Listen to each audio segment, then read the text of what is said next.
ہمارے لیے یہ بات نہایت افسوسناک ہے کہ جوائنٹ پارلیمانی کمیٹی نے وہ رویہ اپنایا پہلے دیا ہے.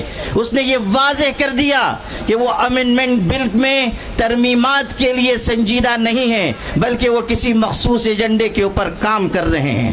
ہماری طرف سے یہ بات جب کہی گئی کہ ہم اس سلسلے میں آگے بڑھیں گے اور احتجاج ہو سکتا ہے، اور یہ بھی ممکن ہے کہ شاہین باغ کی طرز پر کوئی احتجاج کیا جائے، تو کہنے والے ایک شخص نے کہا کہ جلیان والا باغ کو نہیں بھولنا چاہیے، ہم ان کو یہ یاد دلانا چاہتے ہیں، ڈائر کے راستے پر چلنا چاہتے ہیں تو سن لیجئے، آپ کی گولیاں کم پڑ جائیں گی، ہمارے سینے کم نہیں پڑیں گے.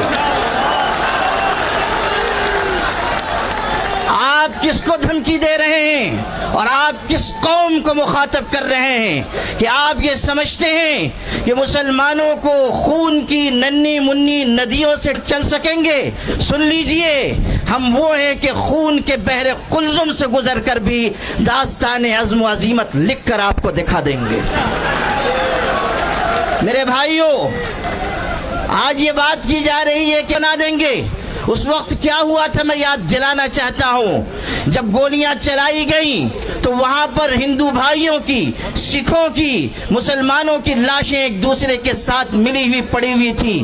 آج بھی ہم اسی راستے پر ہیں، اور آپ اگر انگریز کے راستے پر جانا چاہتے ہیں تو سن لیجئے، اتیاچار کرنے والے کبھی اس دنیا میں عافیت کے نہیں گزار سکتے. اگر آپ انگریزوں کا راستہ چننا چاہتے ہیں تو سمجھ لیجئے کہ آپ کا انجام بھی وہی ہوگا جو انگریزوں کا انجام ہوا تھا. آل انڈیا مسلم پرسنل لا بورڈ اس ملک کے مسلمانوں کا سب سے متحدہ اور مشترکہ پلیٹ فارم ہے. اگر وہ یہ آواز دے رہا ہے کہ وقف ترمیمی بل کو واپس لیا جائے تو حکومت کو اس بل کو واپس لینا چاہیے. یہ مت سمجھیے کہ صرف چند ہزار مسلمان جمع ہوں گے اور بات مکمل ہو جائے گی. آل انڈیا مسلم پرسنل لا بورڈ آواز دے گا تو پورے ملک کے مسلمان، بلکہ انصاف پسند شہری مسلم پرسنل لا بورڈ کی آواز کے ساتھ آواز ملائیں گے. اس لیے آپ سب بھی اس بات کا ہاتھ اٹھا کر عزم کیجئے کہ مسلم پرسنل لا بورڈ جس تحریک کا بھی اعلان کرے گا آپ سب اس کا بھرپور طریقے سے ساتھ دیں گے.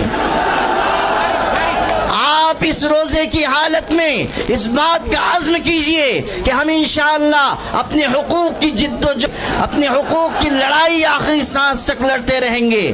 اس حقیقت کو ہمیشہ یاد رکھیے کہ اپنے حقوق کی آواز جتنی دیر سے اٹھائی جاتی ہے اتنی ہی زیادہ قربانیاں دینی پڑتی ہیں. اس لیے اگر آج ہم آئے ہیں تو اپنے اندر ایک قربانی کا جذبہ بھی پیدا کریں اور یہ پیغام پورے ملک تک پہنچائیں کہ ہمیں اس ملک کو بھی بچانا ہے، اس ملک میں محبت کے پیغام کو بھی عام کرنا ہے، اور سب کو ساتھ لے کر ہمیں اس سمت میں جانا ہے جس میں ملک کا بھی بھلا ہو اور ہماری ملت کا بھی بھلا ہو.